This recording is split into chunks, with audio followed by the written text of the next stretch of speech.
For 4 years now, journalists from news agencies all around the world have been risking their lives to report on the war in Iraq.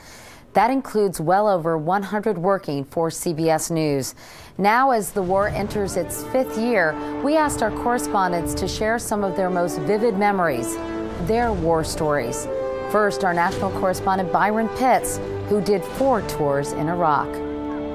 When the war first started, the Marines I was with taught me 2 phrases. The road home goes through Baghdad, and gas, gas, gas. We're all issued these gas masks and told to wear them every day, that this would save our life, because the big concern in the beginning was chemical or biological weapons. Back then, no one had ever heard the phrase IED. 4 years later, we now know that chemical weapons weren't an issue, and IEDs are killing American sons and daughters almost every day. I got my first taste of just how wrong U.S. intelligence would turn out to be when I went to the place where the war started, a palace where the CIA had a tip Saddam was hiding out. President Bush ordered stealth fighters to drop bombs to kill Saddam, but the tip was wrong.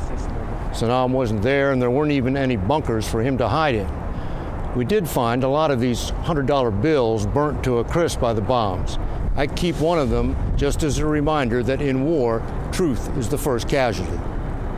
Just when it was becoming clear that the insurgency was targeting Iraqis who had anything to do with the American military, I met a young American sergeant who was very homesick and missing his own kids.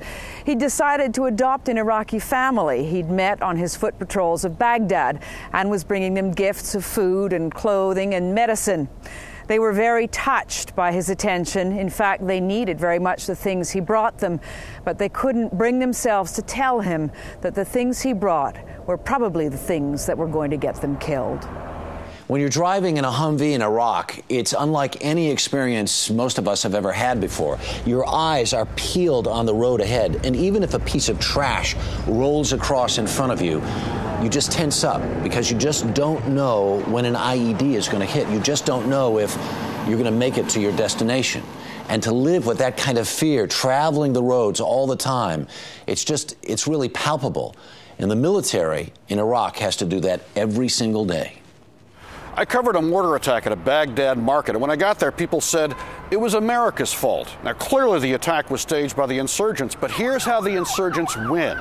People blame the Americans because since the war started, their city has fallen apart. They're in complete danger all the time. So even when it's the insurgents who kill, the Americans get blamed.